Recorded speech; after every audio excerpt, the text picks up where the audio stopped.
Senator Jehlen. Your thoughts on the vote, how it went? I was very, very happy with the process. We've had a long process, very open process in the Senate, and I think you saw that today, the number of people who were engaged, the number of people who offered amendments, the number of amendments that were adopted, and they made it a stronger bill. So I think we came in with a good bill that had worked on by a lot of people. What's different about the bill that was adopted versus going in? What's different? We made I would focus on a lot of the changes were ones that benefit people in communities that have been hurt by the war on drugs. The expungement piece, we added language on sealing of records.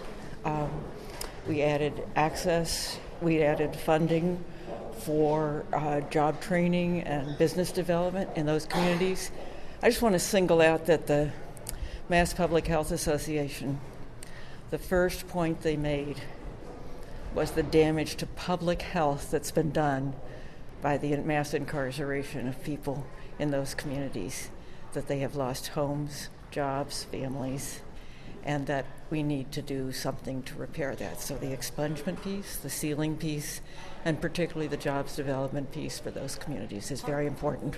How confident are you that this bill will resemble the final bill after it goes back behind closed doors and members work on it? How confident? I'm very hopeful going into conference. Do you have priorities for what you hope stays in there? There's a number of differences between this bill and this legislation. My priorities remain the same. First is to protect the will of the voters. What is my second point? I've said this so many times. Make sure we don't do anything to aid and abet the black market. That's it. Well, that we want to reduce the black market. Exactly. That we want to give opportunities to small entrepreneurs and farmers and people in communities that have been harmed. I no longer remember my 6 points. She's had a very long day. Senator, do you draw a hard line on the 12% tax, or do you think there's a middle ground somewhere between the House and the Senate? That's what conference is for.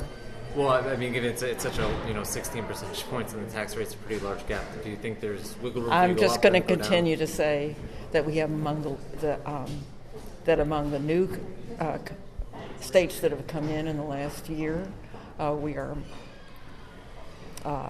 are a little above Maine. We are a little below some other states, but we are far below the ones that first adopted and then cut their rates in order to reduce the black market. What's your take, Chair? So a reasonably low starting tax rate is very important in order to... I just always think about people who are willing to drive to New Hampshire to save 6.25%.